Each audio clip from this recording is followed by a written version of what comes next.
Assalamualaikum warahmatullahi wabarakatuh. Kami dari kelompok 7 Offering J akan menjelaskan tentang pendapatan nasional yang beranggotakan Adelia Suri Ayunda dengan NIM 2004326192201 dan Amanda Rosalia Margono dengan NIM 2004326192229. Yang akan kami bahas, pertama pengertian pendapatan nasional, kedua tujuan dan manfaat mempelajari pendapatan nasional, ketiga konsep pendapatan nasional, keempat metode perhitungan pendapatan nasional, kelima pendapatan per kapita, dan keenam perbedaan pendapatan nasional dan pendapatan per kapita. Pengertian pendapatan nasional. Pendapatan nasional merupakan jumlah seluruh pendapatan yang diterima oleh masyarakat dalam suatu negara selama 1 tahun.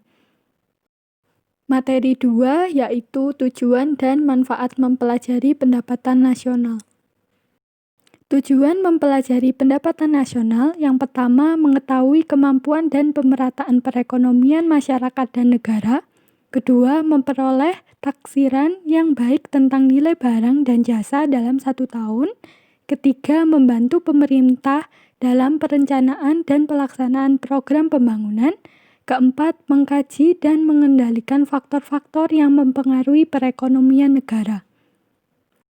Manfaat mempelajari pendapatan nasional yang pertama, mengetahui struktur perekonomian negara, baik agraris, industri, ataupun jasa. Kedua, mengetahui pertumbuhan perekonomian negara dengan cara membandingkan pendapatan nasional dari waktu ke waktu. Ketiga, dapat membandingkan perekonomian antar daerah. Keempat, dapat dijadikan dasar perbandingan dengan perekonomian negara lain. Kelima, dapat membantu kebijakan pemerintah di bidang ekonomi. Faktor yang mempengaruhi pendapatan nasional, yang pertama permintaan dan penawaran. Faktor yang ada dalam sebuah pendapatan nasional ialah permintaan dan penawaran agregat. Agregat di sini menunjukkan hubungan dari semua jumlah permintaan dari barang atau jasa yang sesuai dengan tingkat harga. Permintaan agregat adalah daftar dari semua barang serta jasa yang nantinya akan dibeli oleh sektor ekonomi dengan berbagai macam tingkat harga. Sedangkan untuk penawaran agregat adalah hubungan semua penawaran barang serta jasa yang ditawarkan oleh beberapa perusahaan dengan tingkat harga yang sudah ditentukan. Yang kedua ada konsumsi dan tabungan. Konsumsi merupakan faktor yang sangat penting dari pendapatan nasional. Konsumsi adalah pengeluaran secara keseluruhan untuk bisa mendapatkan barang serta jasa di dalam kegiatan perekonomian dengan periode tertentu. Faktor tabungan adalah bagian dari sebuah pendapatan yang mana tidak bisa dikeluarkan oleh berbagai macam konsumsi. Dapat dikatakan bahwa semakin banyak tabungan, maka pendapatan nasional yang diperoleh akan semakin banyak. Yang ketiga ada investasi. Pengeluaran untuk sebuah investasi yang dilakukan oleh suatu perusahaan ataupun yang lainnya adalah komponen yang sangat penting dari pengeluaran agregat. Pelaku dari faktor ini sendiri bisa berinvestasi banyak dan menunjukkan bahwa adanya kemajuan atau peningkatan pendapatan yang mereka alami. Hal tersebut akan mempengaruhi pendapatan nasional terhadap suatu negara. Materi ketiga yang akan kita bahas yaitu konsep pendapatan nasional. Konsep pendapatan nasional terbagi menjadi 6, yaitu GDP, GNP, NNP, NNI, PI, dan DI. Yang pertama ada PDB atau GDP, yaitu Produk Domestik Bruto atau Gross Domestic Product. Merupakan jumlah produk berupa barang dan jasa yang dihasilkan oleh unit-unit produksi di dalam batas wilayah suatu negara selama 1 tahun. Dalam perhitungannya, termasuk juga hasil produksi dan jasa yang dihasilkan oleh perusahaan atau orang asing yang beroperasi di wilayah yang bersangkutan. Rumusnya yaitu GDP sama dengan GNP ditambah pembayaran neto terhadap luar negeri. Yang kedua ada PNB atau GNP, yaitu Produk Nasional Bruto atau Gross National Product. Merupakan seluruh nilai produk, barang, dan jasa yang dihasilkan masyarakat suatu negara dalam periode tertentu, biasanya 1 tahun, termasuk di dalamnya barang dan jasa yang dihasilkan oleh masyarakat negara tersebut yang berada di luar negeri. Rumusnya yaitu GNP sama dengan GDP dikurangi pembayaran neto terhadap luar negeri. Yang ketiga ada NNP atau Net National Product, yaitu jumlah barang dan jasa yang dihasilkan oleh masyarakat dalam periode tertentu setelah dikurangi penyusutan atau depresiasi dan barang pengganti modal. Rumusnya NNP sama dengan GNP dikurangi penyusutan. Yang keempat ada NNI atau Net National Income, yaitu jumlah seluruh penerimaan yang diterima oleh masyarakat setelah dikurangi pajak tidak langsung. Rumusnya yaitu NNI sama dengan NNP dikurangi pajak tidak langsung. Yang kelima ada PI atau Personal Income, yaitu jumlah seluruh penerimaan yang diterima masyarakat yang benar-benar sampai ke tangan masyarakat setelah dikurangi oleh laba ditahan, iuran asuransi, iuran jaminan sosial, dan ditambah dengan transfer payment. Rumusnya yaitu PI sama dengan dalam kurung NNI plus transfer payment dikurangi dalam kurung laba ditahan plus iuran asuransi plus iuran jaminan sosial. Yang keenam ada DI atau Disposable Income, yaitu pendapatan yang diterima masyarakat yang sudah siap dibelanjakan oleh penerimanya.